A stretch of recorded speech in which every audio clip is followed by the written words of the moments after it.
there is a move here in the UK to make much, much less local news, and local radio, even though, of course, there's a lot of community stations out there.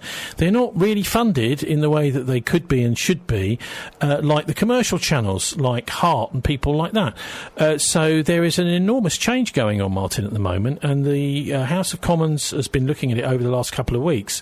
One of the MPs who's particularly interested in all of this, and I believe he's a chair of the UK Media Union's parliamentary group, John Grogan, brought up a question we hear Prime Minister's questions quite often on this programme.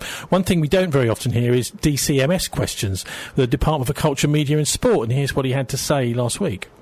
Given that media giant Global, despite making massive profits, has cut no less than 11 local radio studios in England, isn't there a danger that under these weaker Ofcom regulations, commercial local radio will increasingly lose its localness and broadcasts will increasingly be made from London or several regional centres?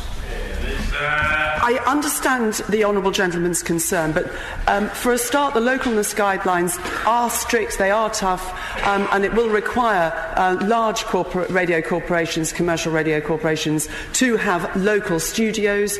They will have to provide quite a serious amount of local news content, weather, driving, etc.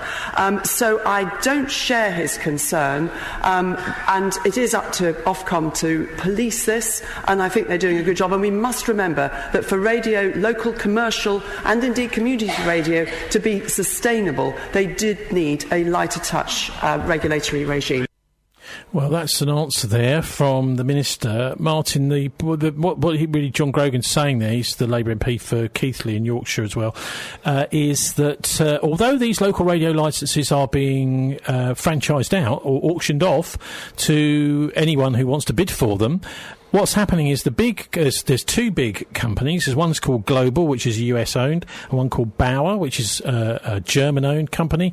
They are the ones that put in the high bids, and actually what they're doing is they're bidding for lots of contracts together, and they're basically making regional and national stations where there should be local ones, and they're closing the local newsrooms.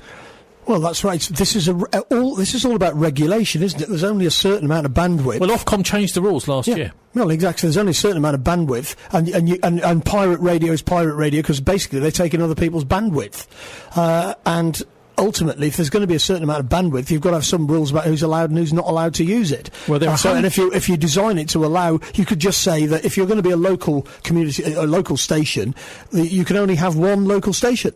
Yeah, whoever bids for it has just got to take that one local franchise. What we've got is hundreds of local licences across the country, all going to big ones by these two massive companies. Well, one regulation you could just put in if you wanted to keep it local. You say each commercial station has to be just one local area, and that's it. You can't have any more than one. What a good idea, but they don't do that. Ofcom, they're doing completely the opposite. And here is also on a similar topic is Kevin Brennan. He's the Shadow Arts and Culture Minister and MP for Cardiff West. On the issue of commercial radio, her honourable friend earlier on said we need more local radio. The result of this deregulation is there are job cuts and fewer stations in what is a profitable commercial sector. Isn't it time that this decision is reviewed to see the impact it's having on localness, to make sure that local radio doesn't just become national commercial radio? The localness guidelines only came in October last year, so I think it would be premature to announce a review of their impact just as yet. And I would like to reassure the honourable gentleman that the radio, the new guidelines were welcomed by commercial radio, by the community radio stations as well. No, they weren't. Ofcom have had, I think it's about 700 expressions of interest in the small-scale DAB multiplexes, which we introduced legislation to enable last month, and we hope to be able to complete that legislation by the end of the year so that Ofcom will be able to start issuing licences to hundreds of community radio stations up and down the country, and I think we will see a great growth in this fantastic sector. Margot James is the minister, but, I don't think community radio stations across the country want to have commercial local radio to compete with that is run nationally with... one of the things they've been doing, for example, with these big people like Heart, etc., is they have to produce some local content. So there are rules about how many local stories they can produce. So they have to do, for example, in the west of England, they'll have to do one... Exeter story, one Plymouth story, one Bristol story and one Gloucester story every day. Well, you know more about this kind of structure of local radio than I do. What it means is that studios are closing and journalists are being sacked, basically, and it's all being concentrated. Ultimately, what's going on here is the corporate takeover of the means of communication. And if you want to have basically the argument that everything should just be run by the private sector is wrong. It's all regulated. Ultimately, you could just say we're going to give everybody a fair crack of the whip here, and we're not going to allow the big boys to just run the whole thing. Well, I think I agree, and I had a chat to John Grogan, the Keighley MP, about this last week. My name's John Grogan. I'm a Member of Parliament for Keighley in Yorkshire, and we're having a meeting here with the unions, the NUJ and Equity and other, the Federation of Entertainment Unions, and we're having a meeting about local commercial radio and the threat to local stations. These licences have been basically expanding. So companies have been buying neighbouring licences and treating them all as one. Yeah. There's also been something called news hubbing, where they bring newsrooms all together in a distant remote city. Yeah. Of course, this isn't really local radio anymore, and yet those licences are still being farmed out as local radio licences. Yeah. So the regulator is called Ofcom, and I think they've been pretty weak because they've listened to the two big boys who really dominate this industry now, called Global, which is American, and Bauer, which is German, and they own well over half the radio stations now, the local ones, between them. So what Ofcom have agreed is that they can cut the number of hours that they have to produce local programmes to 3 hours a day for all these local radio stations. And then they've said that local, in my case, means the whole of Yorkshire, or in Wales's case, the whole of Wales. So if you've got a local radio station on the Yorkshire coast, it's quite all right for all of their output, their local 3 hours, to come from Leeds. Why have Ofcom done this? It sounds to me as if they've just caved into the industry. Caved into commercial demands. Why? Well, I think... It's supposed to be the regulators. You can't just do what the industry wants, can you? No, well, they shouldn't, and I think the government have encouraged them to go down this route. I mean, local radio has never been a big money owner, but it's washed its face, and I still think it can wash its face. Local radio stations can have more digital output than they had in the past. These regulations have changed. About Global, who own a lot of radio stations, they've cut over a dozen centres of local radio altogether. We're trying to influence Bauer, who are the Germans, and they've got to make their decision. For example, in Yorkshire, they own 16 out of the 20 stations. What are they going to do? Are they going to take a different view, perhaps respect localness a little bit more than their American cousins did?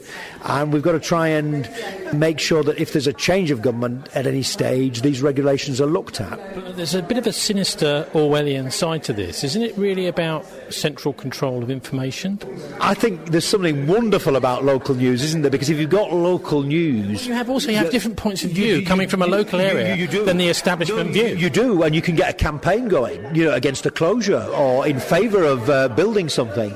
As a local politician, local radio station, just like the local newspaper, if that's gone, well, then you don't really have a space where people can get together and campaign and organise and advertise the fact that they're doing that. So there is something very democratic about good, independent local news sources, whether that's in print, whether that's online, or whether that's the radio station. So our democracy definitely loses something if we lose local radio, and we should do everything we can to preserve it. And also on digital platforms as well, we need to look at how we can make sure that digital multiplexes, when they're rolled out locally, are not completely dominated. What is a digital multiplex? Well, as far as I understand it, it is broadcasting, instead of FM frequencies, it's broadcasting through digital means. And the digital radio channels, but a lot of the local multiplexes are owned by the same people, Global and Bauer, who own their radio stations. Well, that sounds like a very good bit of vertical integration by them. It does. But